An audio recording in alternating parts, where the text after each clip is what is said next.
fundamentally, who I am as a person and in my heart and in my soul is I'm an educator. And I've done that in various ways and in various venues. But I think if I had to pick one word, that is the word that probably describes me the best. This is a podcast called Walk, Talk, Listen. An attempt to connect people and make this world a bit better by sharing opinions and experiences based on the belief that everyone's perspective is true, albeit partial. My name is Maurice and I would like to welcome you to yet another episode of Walk, Talk, Listen.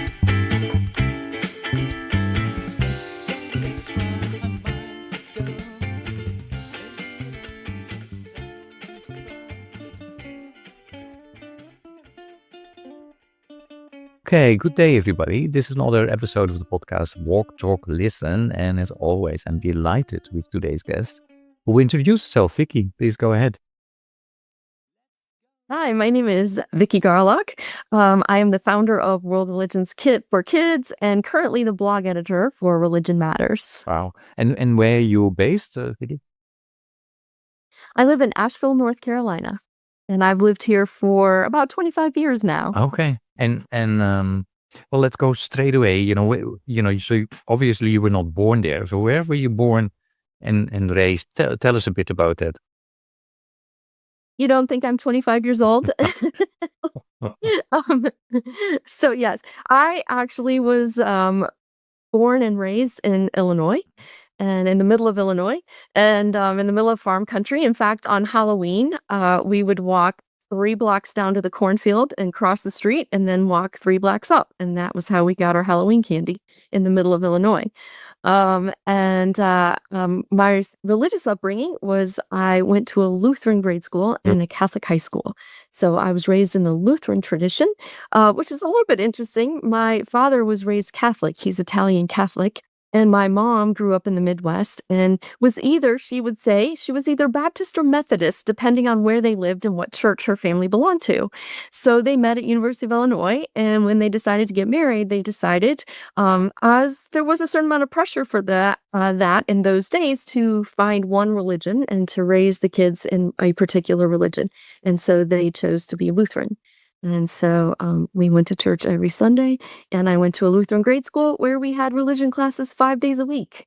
I then attended a Catholic high school. So as I tell people all the time, even a complete idiot would know her Bible stories under those circumstances, having religion in your life 6 days a week from age 5 to age 15, plus sometimes family devotions and grace before meals. So it was a very religious family.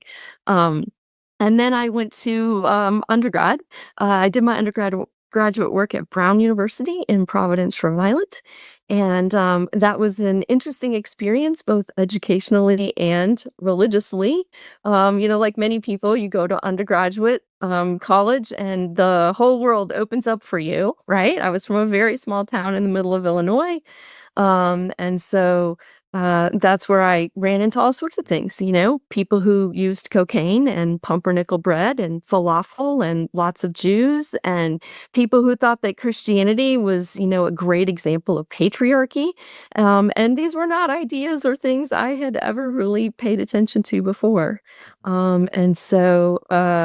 I think during my undergraduate years, I sort of reached a point of at least acknowledging that there might be some things about Christianity that were problematic. I just took 10 years off and didn't really do much of anything from a religious standpoint. But I did attend graduate school. And after working for a few years, I went to graduate school at the University of Alabama, Birmingham, and I was in the neuroscience program. I literally studied rat brains, the serotonin system in the cerebellum of rats, and I did that for 4 years. And then I was thinking, probably sure I like this. And so I switched into the developmental program. And my dissertation was on the early predictors of reading achievement in 4 to 8-year-olds. Huh. So I was working with little kids at the time. And so then I got a job, like you're supposed to do when you finish your PhD. It took me a long time to get a PhD. I was there for 8 years, but I got a job at Warren Wilson College, which is just outside of Asheville, and that's how I ended up in Asheville, North Carolina, Oh, wow. which is a beautiful place to live. We absolutely love it here. We raised our family here. We did have a bit of a hurricane last fall, so we are still making our way through that very long process of being part of a natural Yeah, yeah. disaster. And Yeah. wow, thanks for sharing that, Vicky. And so a couple of questions around your youth and your upbringing. Did you have any siblings? Yes. Okay. There were 3 of us growing Yeah. up. My brother has since died, so Oh, now sorry. it's my sister and me. And so thank you. And so yeah, I was the oldest, and then I had a younger sister and a younger brother growing up. And yep. So why So did you end I've up been in told I yeah? act like the oldest. But why did you end up at Brown University then? Was that um, your parents wanted you to go there? Did you have friends that were going there, or how did that come about? Okay. Yes, that's an interesting question. I did not have any friends who were going there. My chemistry and physics teacher in high school, at the Catholic high school, had gone to Yale. And at some point, he said to my parents, I really think that she should apply to Ivy League schools. And of course, I didn't even know what that meant. I didn't even know what an Ivy League school was. We had honors classes in my little Catholic high school, but we didn't have AP courses. Had never heard of those either. So my parents, though, were very interested in my overachievement. And so they got very excited and decided that we would do an Ivy League tour during spring break of my junior year. And so we went out and looked at all these Ivy League schools. And my mom loved Brown, and I loved Yale, and my dad loved Harvard. And Brown is where I ended up. Of course, when I told my friends, oh, I'm going to Brown University, and even my high school teachers, oh, I'm going to Brown University, they were like, what's that? So, so no one was particularly impressed with that, except for perhaps my parents and my physics teacher. So that's how it worked out. Like a lot of things in life, you don't really know what you're getting into at the time, or what it's going to mean for you. And so it was an interesting experience. It was an interesting experience for me not to be able to come home very much. I didn't go home for that first Thanksgiving. I didn't come home for any Thanksgivings after that. But in particular, the first Thanksgiving, I went home with my roommate. And my roommate at Brown, her father was CEO of General Electric, Jack Welch, and it was his daughter. And so she was very kind, and she invited me back to her house for that first Thanksgiving, which was in New Canaan, Connecticut. And I will tell you this, they had the latest appliances, they had the best appliances, but I literally got lost in her house because it was so big, and it was so much bigger than any other. I didn't know people lived in big houses like that. And it was so much bigger than any house I had ever been in. So it was an interesting experience, to be studying with people who really had um, mm, way more money than my family had, of course, and I feel like I grew up quite privileged, and also a whole different set of experiences. Growing up in New England, attending private schools. So it was interesting. I'm not sure it was the best match for me, honestly, but it was very interesting and I learned a lot from it.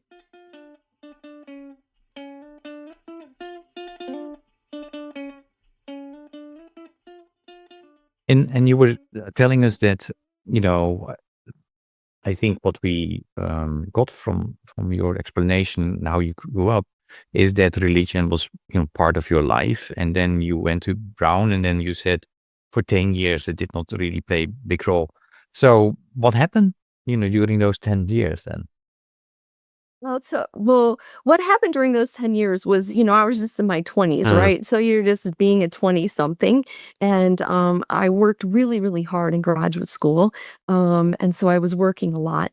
But at some point along the way, interestingly enough, I read Karen Armstrong's book, The History of God. And that book, at that point in my life, was just so eye-opening for me.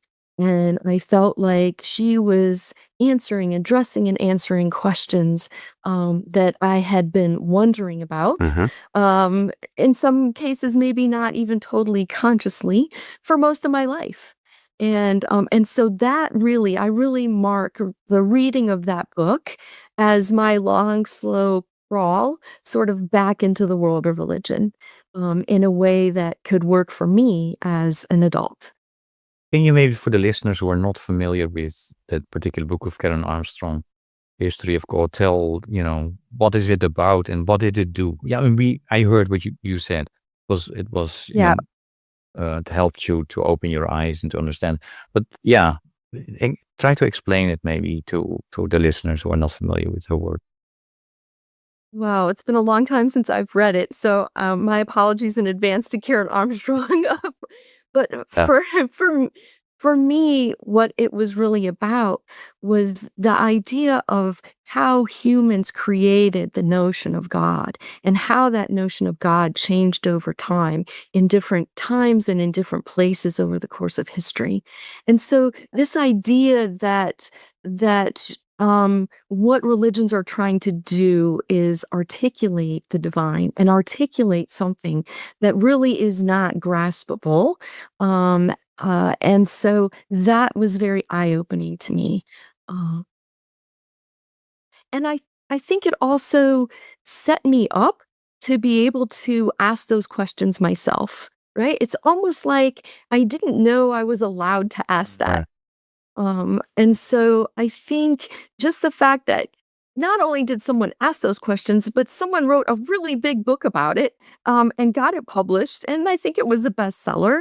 That was amazing to me, to know that there were people out in the world who were doing that, because it had never occurred to me that it was okay to do that.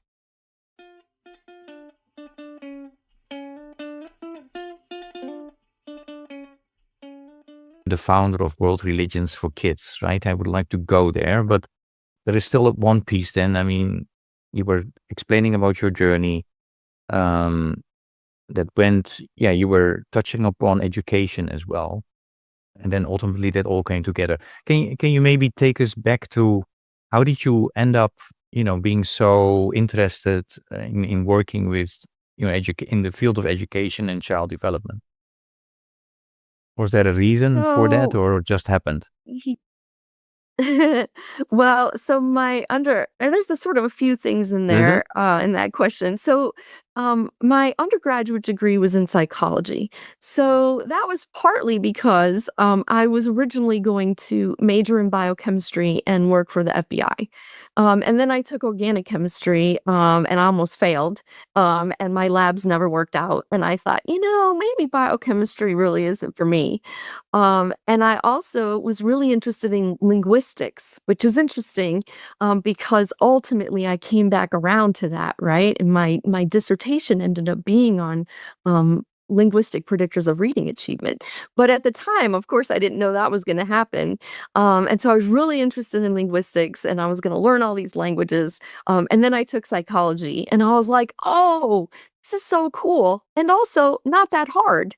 It's funny because my husband will tell you that Intro to Psychology was one of the hardest classes he took as an undergraduate. He just didn't really understand it. It didn't really make sense to him. And I was like, oh my gosh, it was so easy. I'm like, I could do this forever. And so, like some other 19-year-olds, that's how you pick your major. And so that was my major. And then I was gonna be a businesswoman in Boston, and I was gonna, get off the tee in my tennis shoes and go to my job at the ad agency. And then I actually got a job at an ad agency in Providence, and I was like, "Yeah, this is not gonna work for me." And so when I went back to graduate school, of course, it made sense for me to go in psychology, and I started in neuroscience. So I think, but also what I learned in graduate school was that doing research all day, every day wasn't going to be for me either. And I had taught classes as a graduate student. I had taught classes, UAB was on the quarter system. And so I taught at least one class a quarter, like 16 times, because I was in graduate school for so long, I could teach a lot of classes. And so I really think that that's where I started to feel like an educator. And I tell people that now. I say, fundamentally, who I am as a person and in my heart and in my soul is I'm an educator. And I've done that in various ways and in various venues. But I think if I had to pick one word, that is the word that probably describes me the best. And so I was a full-time psychology professor for over a decade at a small college where you get to teach all sorts of things. I mean, of course, I was in the field of psychology, but I taught 12 different courses there. I taught courses in neuroscience, biopsychology, drugs and human behavior. I taught courses in child development, infant and child development, cross-cultural perspectives in child development. I taught courses related to sensation and perception and learning and cognition. So it was just great because, of course, the first thing you have to do when you're a professor of a class is you have to learn the material yourself. You have to learn the material yourself, and then you have to figure out, how can I present this in an accurate yet somewhat entertaining way to, 19 and 20-year-olds? And so even when I made the switch, and eventually established world religions for kids, it's the same idea, right? How do I learn all this information about these world religions myself? And then how do I translate that into something that is accurate and somewhat entertaining for, 8-year-olds? And so I think that, in that sense, those transferable skills, so to speak, is what I learned by teaching so many courses, as an undergraduate professor, in a small college.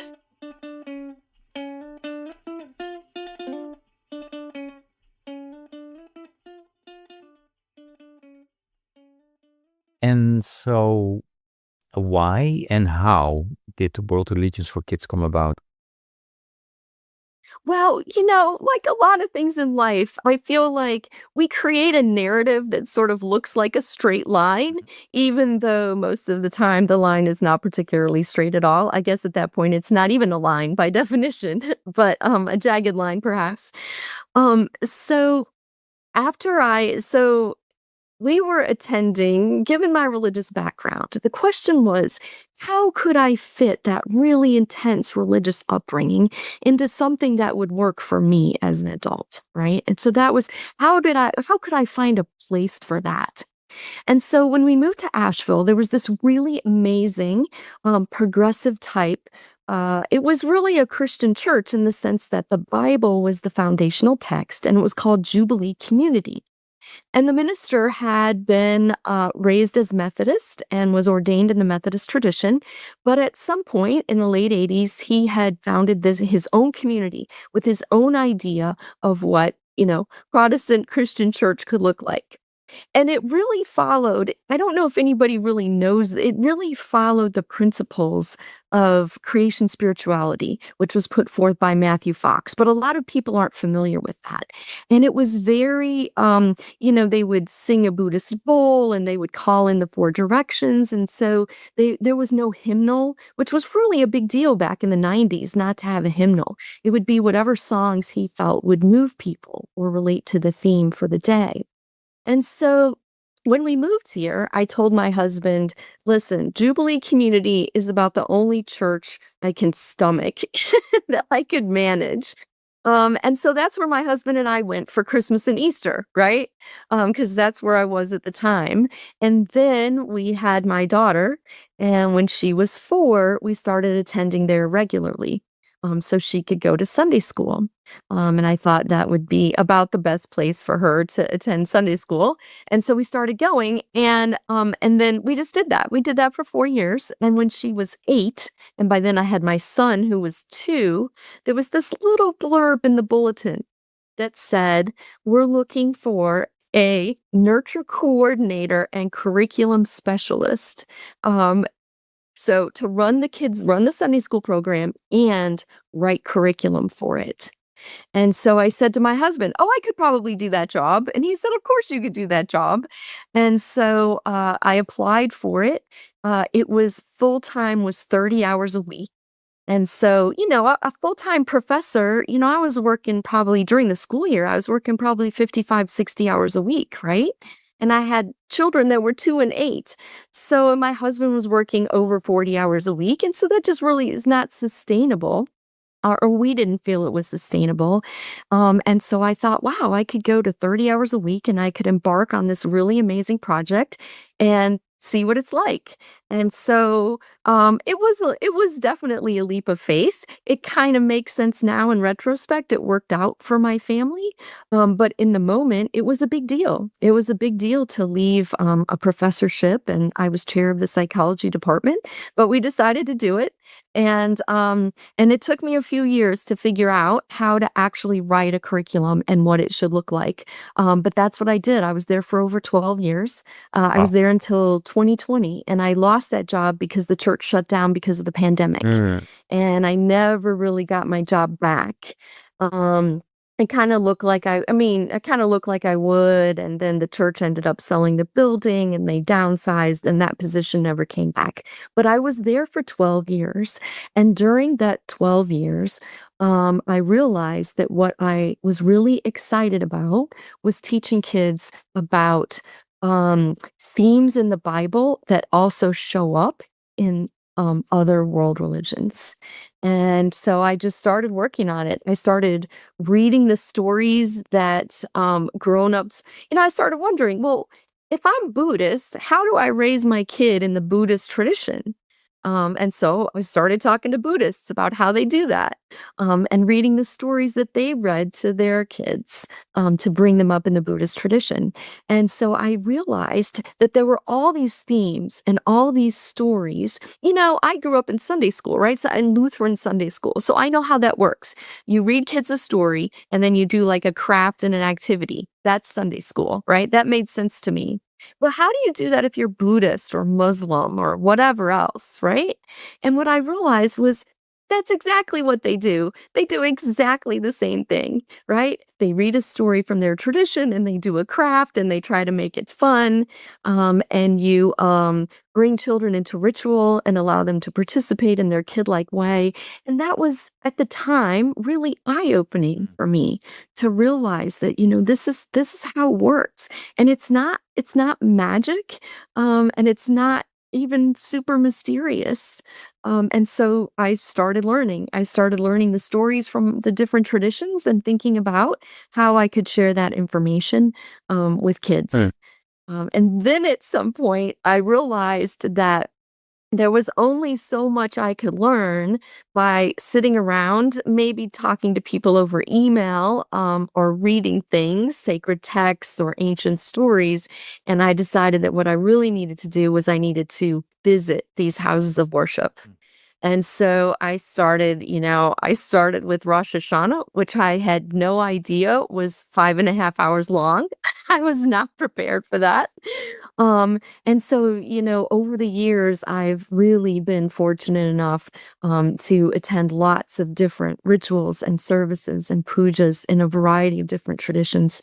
A lot of them just around here in Asheville because America's incredibly diverse. Mhm. And so to really learn about lived religion, right? What does it actually look like when people are celebrating their holy days or commemorating historical events in their tradition? And so then I was over the years able then to bring that into what I was teaching the kids about.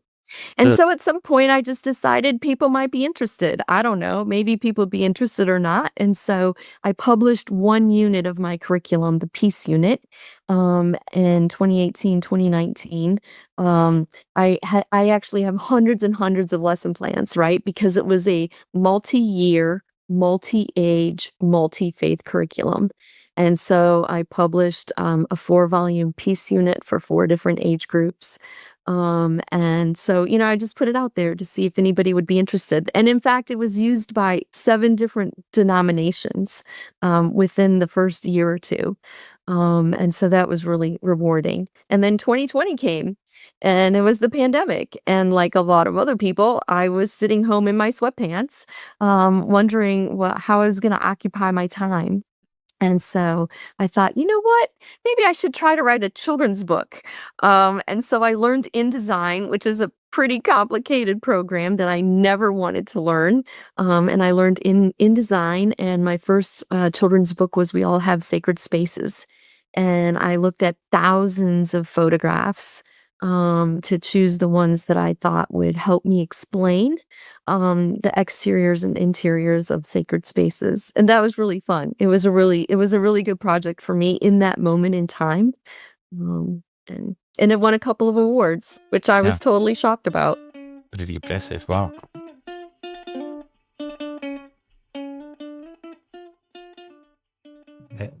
Great. Yeah. I have a question about that, because I'm really fascinated that your, the attention is with children and how to introduce them to religion and spirituality. And I don't know, I mean, my listeners know that, this podcast is a spin-off of 100 Mile Walk that I started in 2012. And then during the pandemic, I was not able to walk with others, and I only walked alone, right? So, but what was so nice by walking sometimes with others is that you start talking about life and stuff, and especially if you get pain in your knees around mile 10 or 15, you ask yourself a question: why am I doing this? What is the purpose of life? So I have often had discussions with my co-walkers about religion and spirituality, and specifically about the next generation. I have a question to you about that, because what do you see happening among, the younger generation, children, with regard to spirituality and religion? And I know it's difficult you need to be careful with generalizing, but, in your environment, in your community, what do you see? Yeah, can you please share Yeah. some of that? Well, I think in many ways I see the same things that other people are seeing, right? Which is, they say, oh, young people don't go to church anymore. And I hear the same thing in other faith traditions. Oh, yeah, well, they don't go to synagogue either. They don't go to the Gurdwara. They don't go to the Mandir. They don't, young people are not interested. So I get that, and I've seen the same research that other people have read about. But what I see is that while that may be true, and some of it's probably related to the way this younger generation views institutions in general, right? But what I also see is that kids are amazingly interested in these questions, right? Religions are trying to deal with some of fundamental questions around human existence, right? And that they are interested in. So I speak at conferences around the country, mostly social studies teachers, right? So I can teach them and educate them about how to teach kids about the world's religions. So most middle schools around the country require some world religions unit, at least in either 6th or 7th grade, right? So teachers have to figure out how they're going to do this in this age of polarization, and they're very nervous about it. And so I go and share resources with them and talk to them about how they can do this. Many high schools, and I don't have any numbers, but many high schools also offer an entire course on world religions, right? So I'm talking to those teachers who are telling me, oh yeah, kids are super interested in these questions, right? And again, going back to the diversity in America, right? I mean, some kids are just walking to school or on the bus or driving to school, and you pass a synagogue or you pass a Buddhist temple, right? Kids notice that stuff and they're very curious about it. Or you have friends in school and they know they're not the same religion, right? And so what these teachers are saying is that our kids are really interested. Again, because these are fundamental human questions. How do you move through the world? How do you get along with other people? How do you live in harmony with the earth?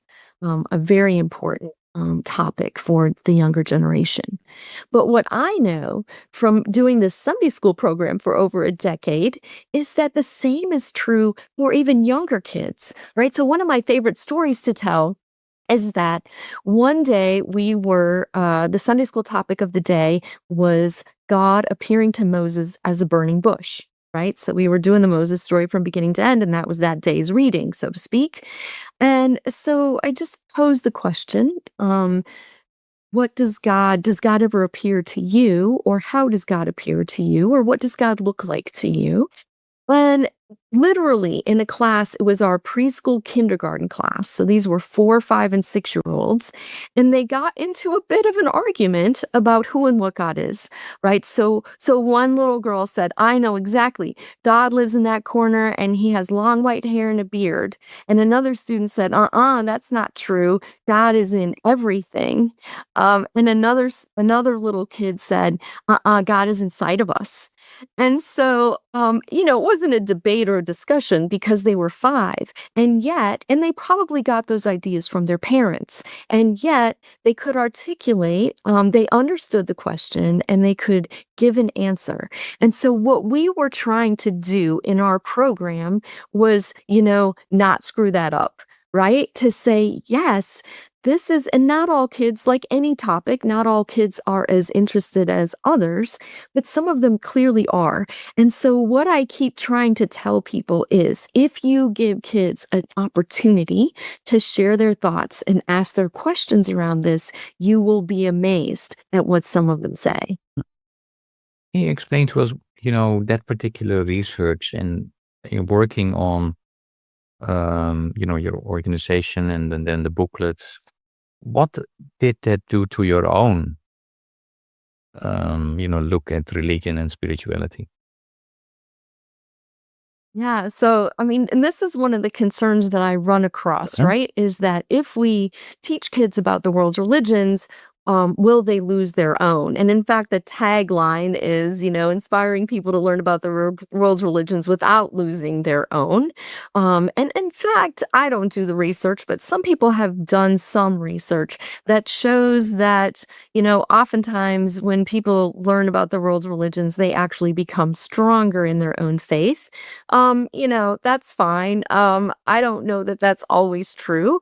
I think for me, what my work has allowed me to do is really see the differences and the similarities across religious traditions.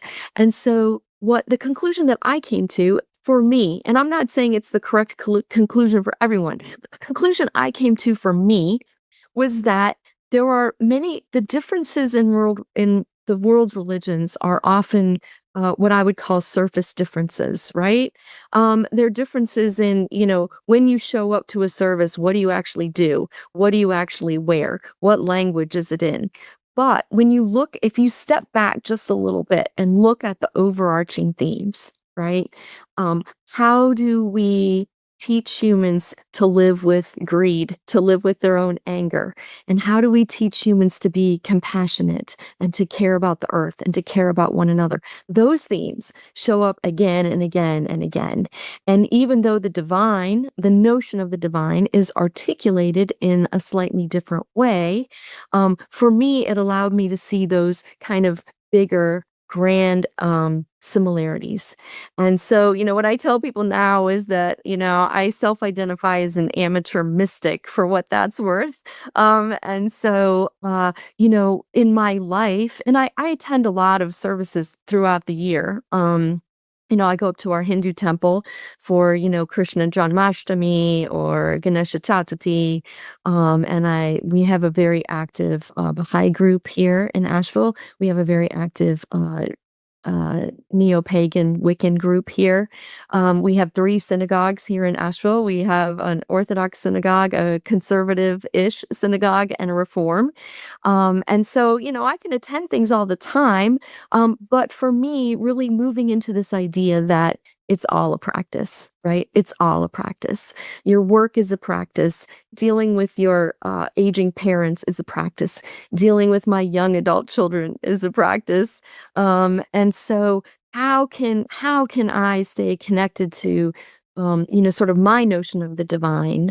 And I really think that the only way I was able to come to that was because of my personal and professional background, integrating that into the wholeness of who I am and who I'm trying to become.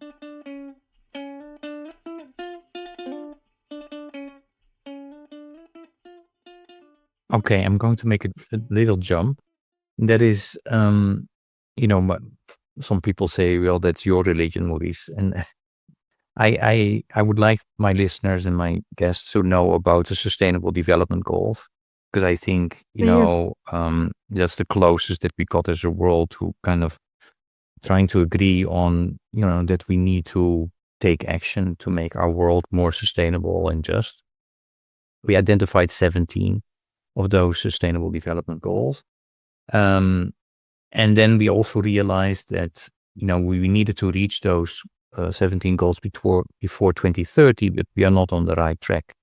On average, those goals are reached by only 15 to 17%. Now, a growing group of people is saying, one of the reasons that we are not reaching those goals is that we did not pay proper attention to the abilities, skills, and knowledge that you need as an individual and as a community. And so, they had discussions and they came up with 5 inner development goals: being, thinking, relating, collaborating, and acting. So my question to you is, if I ask you to, what do you like the listeners to know about the Sustainable Development Goals and or the inner development goals? And maybe you're not familiar with them, and then I would like to hear what are your thoughts, and if you are familiar with them, what do you like the listeners to know about them? Yeah. So I am familiar with them. And so, of course, the 17 development goals are great, right? Quality education and no poverty and no hunger. So, but what I would say, part of the reason why perhaps we aren't as far along as we would hope, is because I think a lot of entities and institutions focus on what we sometimes call scarcity economy, right? That if we share share anything, right? Tangible resources or knowledge, if we share with other people, then we won't have enough ourselves. And really that's not true. And I think in many cases, it's a distribution issue, that there is, in many ways, there's plenty for everyone. And I know we have 8 billion people on the planet now, so that's maybe a separate issue, population numbers. But I think that what has to happen is somehow we have to get out from underneath this notion of a scarcity economy, right? You sometimes in churches and stuff, you sometimes hear people call it a God economy, right? But it's the idea that we can share and still have enough for ourselves, right? And what's fascinating to me is that these kinds of quote unquote miraculous stories show up in lots of the world's religions, right? So, for example, the famous one in Christianity is Jesus feeds the 5,000, right? And that there's these loaves and these fishes, and then somehow everyone ends up eating and having their fill, and there's leftover, right? So, okay, perhaps that is an actual miracle, and Jesus created something out of nothing, okay? But it's also possible to read it as what Jesus was actually doing in that moment was helping people really be the best version of themselves and to say, you know what? We actually have plenty of food and we can share, and everybody, including us, will be fed. And you look at miracle stories in across the traditions, for example, like Elisha and the never-ending oil, right? And you look, and even there's stories about the Prophet Muhammad. There's stories in Sikhi, right, about this, something coming from nothing. And I would really encourage people to go back and read those miraculous stories in their home tradition and read them with an eye to, can we interpret this story as in that moment, people being led to let go of this notion of scarcity economy. And so that's what I think, for me, that's a real part of the issue. Now, in terms of the other sort of being, relating, thinking, right? Um, that's sort of interesting too. So wait, what do you call that again? in the Let me use development the right goals. words. Yeah, the inner development goals. Thank you. Um, and so, those are all great and things we should aspire to. And there are various ways to do that. But what I think is an interesting thing to think about with those interdevelopmental goals is, you know, in a given short lifetime, right? You're probably one is probably not able to be great at all of those, right? Some of them you're better at because of your education, your upbringing, your penchants in life. And so how do you really look at those interdevelopmental goals and think about, I don't want to use thinking because that is one of the goals, but um how do you determine, let's say, or discern what ones you want to work on, and how you want to work on them? And then how do you appreciate where other people are at on their interdevelopmental goals, right? So what skills do they bring to a situation, and how can we hear that and recognize that? Because I know people who have a very, very different worldview than I do, who would say, "Oh, I am a good thinker and I am working on those interdevelopmental goals all the time." And yet we have arrived at very different worldviews. So, how then do we navigate that? And what does that look like for us to live with one another, given that we've each accomplished to varying degrees some of those specific goals? Does that make sense? Yeah. And so maybe within that, the first step is connection. And what I hope that this podcast is doing is contribute to connecting people and showing, different perspectives that are out there, and maybe realize that we have a lot in common. Now, one of the questions that I kind of came up with, to emphasize the connection, is to connect you with the previous guest. And the previous guest has a Mhm. question for you. And the question is, My question, I'm always curious about people's growing edges. Like where we all have sort of our thing we do and our expertise, but where is their growing edge? What are they feeling drawn to, but also kind of like apprehensive about? That's a good question. Um, so I think I would say that I try always to live on my growing edge, right? So in many ways, I'm apprehensive about everything.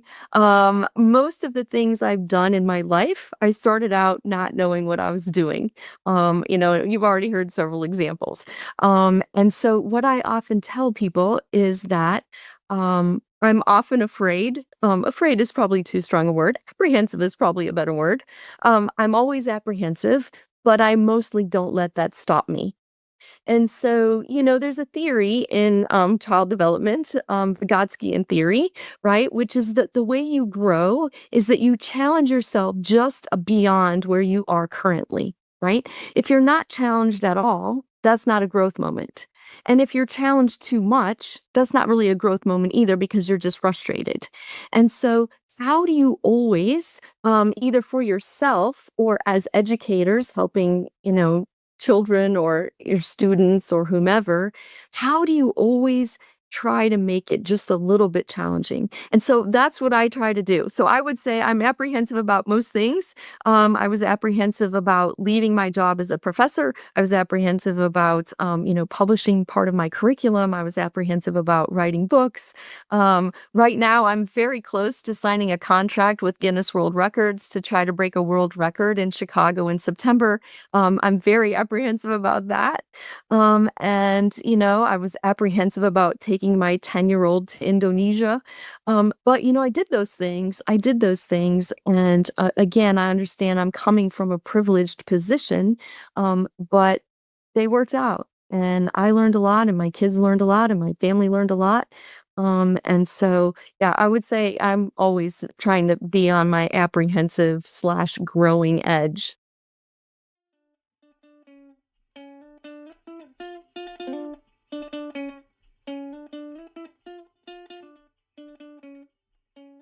Your question for the next guest. So I think it's funny. It's a little bit related. What I was thinking about asking the next guest is related to those interdevelopmental goals, right? So what aspect of yourself are you working on now? Why are you working on that, and how are you working on that? I still would like to go to.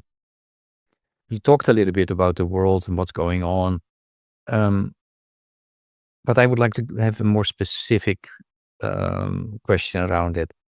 Yeah, what are you most worried about at the moment? Mm. So I would say that one of the outcomes of reading sacred texts, which are thousands of years old in some cases, is that I'm actually not prone so much to worry. Um, Humans have been through a lot over the millennia, right? Evil kings and natural disasters and violence, and so I do have a deep appreciation for the strength, really, of humans. Having said that, what I am most worried about in the moment is that we are creating problems in the world that we will not be able to rectify in time to save ourselves. So, the fundamental examples for me, the primary examples for me are climate change and nuclear war, right? We're setting ourselves up to create problems that will take a long time to fix, and we are not starting early enough. My husband reads a lot of science fiction, and he says to me, "Oh, somebody always survives." And I've actually heard climate change authors kind of say more or less the same thing. So I get that. But, again, how do we as a species, right, as humanity, how do we live into the best version of ourselves, right? And I think in many cases, this is not it.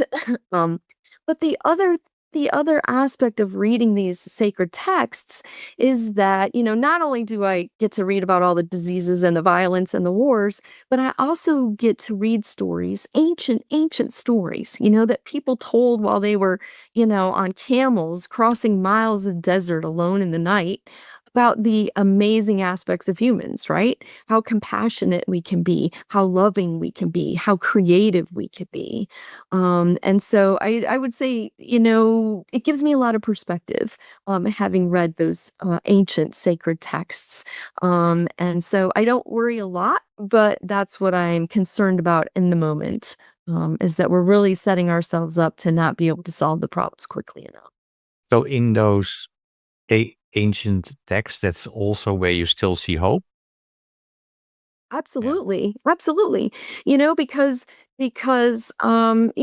people forgive their brothers who were mean to them, and people make, peace treaties. And in the Hindu traditions, right?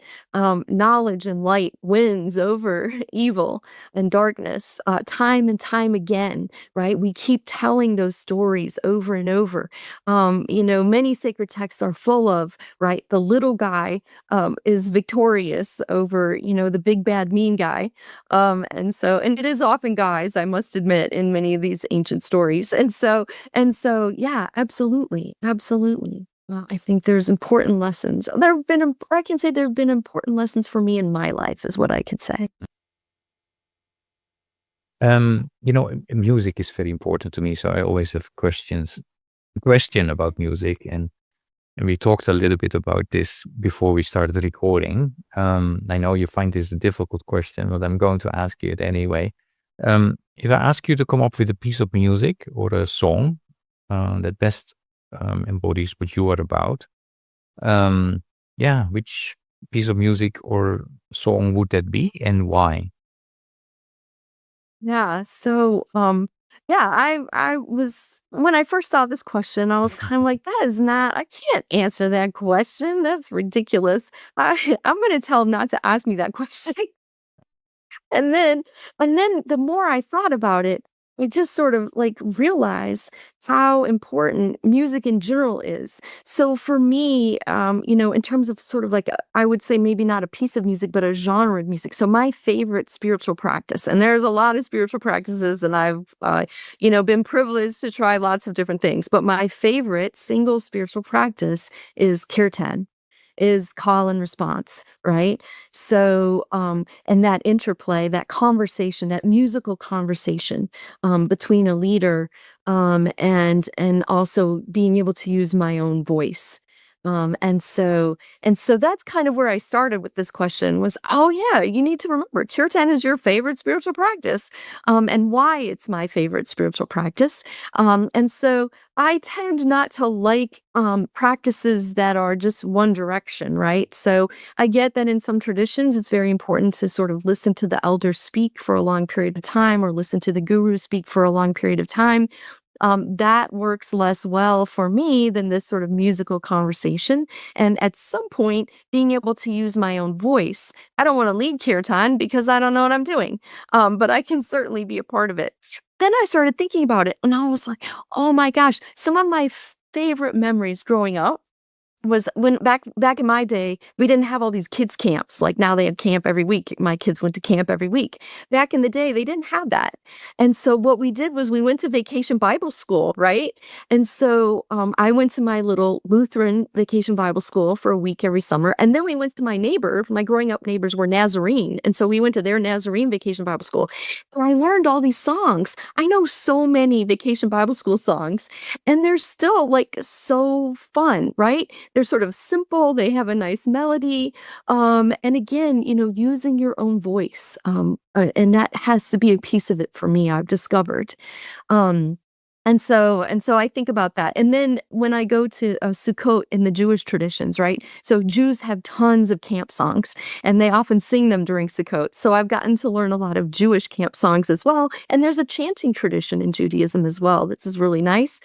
But then once a year, the feast day of Our Lady of Guadalupe is December 12th. And we have a big Catholic basilica in downtown Asheville, and it is filled like hundreds of people, mostly from Mexico and Guatemala in this region. I'm usually one of 5 white people there, and they spend the whole service basically singing praise songs, carols, however you want to call it, to La Reina Maria in Spanish. And so that is just another one of my favorite practices. And so I really appreciate music in that sense of being able to contribute my voice, but also being able to connect to ancient chants and even, vacation Bible school songs that have been around for a long time. So I feel like I'm tapping into the history of it, but also offering my own voice and my own teeny tiny contribution.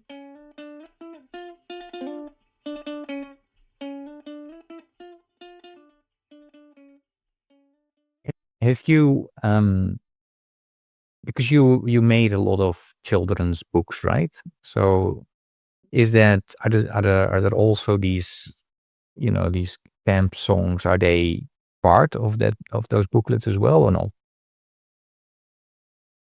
I don't know that I don't put any songs in my booklets. I think there might be copyright issues there that you can always figure out copyright issues, but it is sort of another thing to think about. And then I would feel it was important to, again, include these songs from all the different traditions. And there are a lot of kids' holiday books out there from various cultures and various religious traditions that often include things like recipes and songs and things like that. And so it's definitely doable.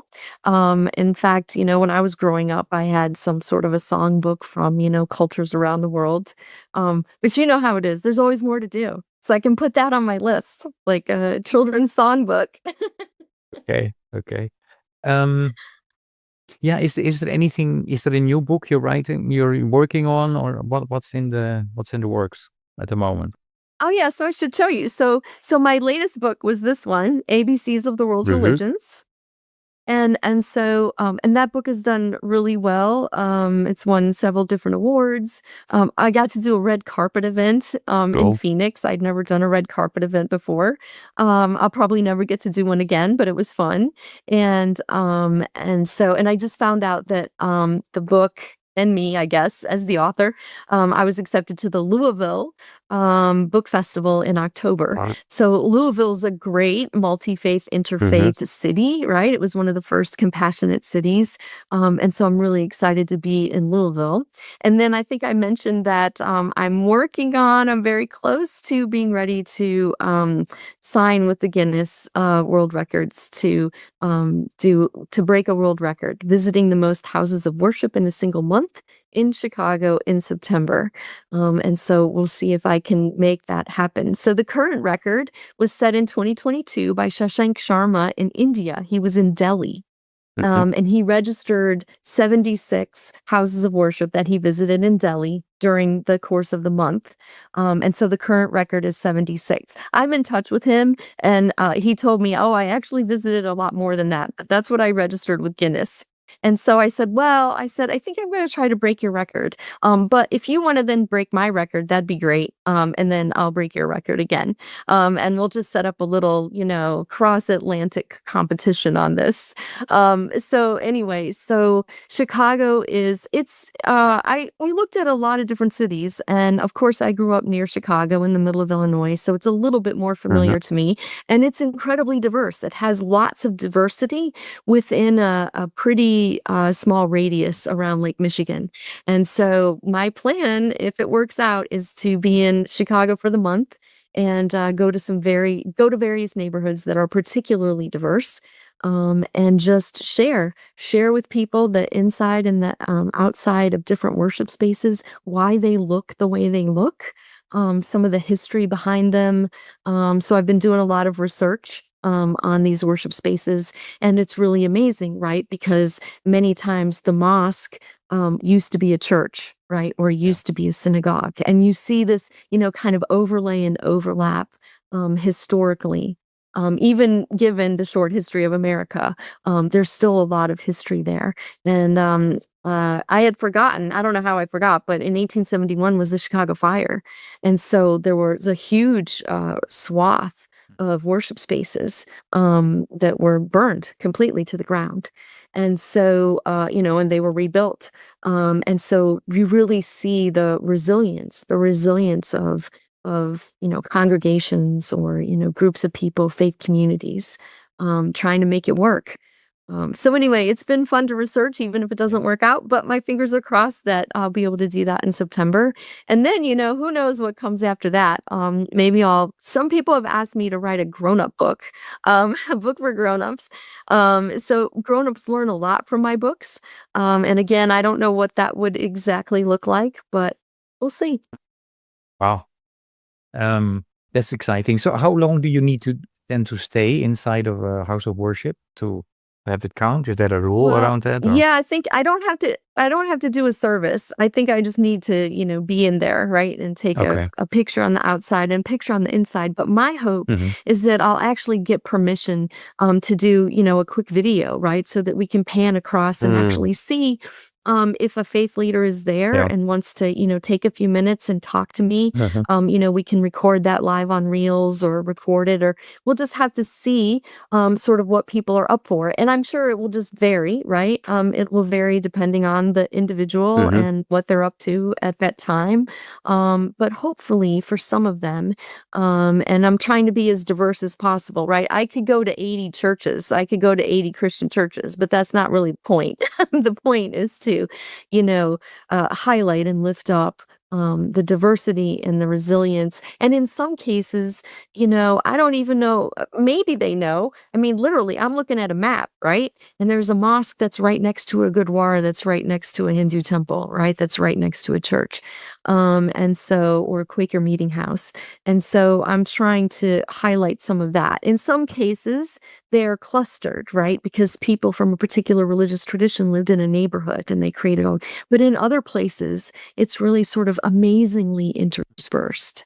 So just to give people some insight into what religious life looks like in America today in the Yeah. 21st century. I think it's a great idea, and the fact that you're doing, as you might figure out, I like the concept of connecting, and that's basically what you're going to do with this, Yeah. yeah, and connection is a very important, first step of people starting to listen to each other and having a normal conversation instead of all that polarization that's Absolutely. going on. So yeah, so we'll be looking out for that, and keep us posted.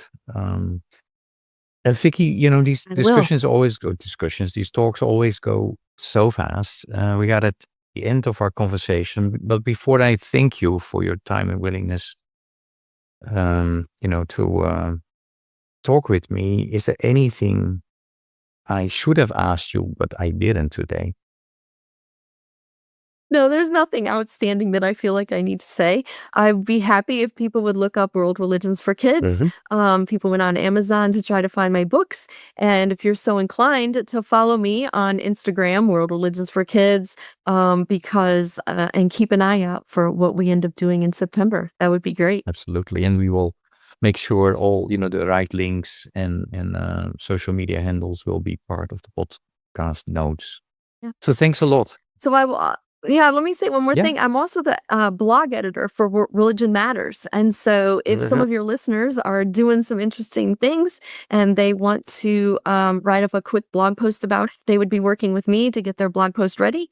And we publish things across the spectrum, across educational levels and different religions. And we're happy to have a proposal from you. Nice. So we will also make sure that that's also part of the podcast notes, so people can find you. That'd be great. Thank you so much, you. and all the best. Thank you. Appreciate it. Bye-bye. Bye-bye.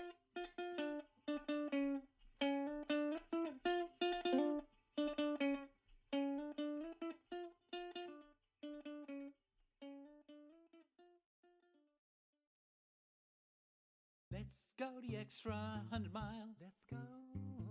Maybe it ain't your style. Let's go. But when you walk the talk. Thank you for listening to Walk, Talk, Listen. Please check us out on 100mile.org or follow us on Facebook or Instagram.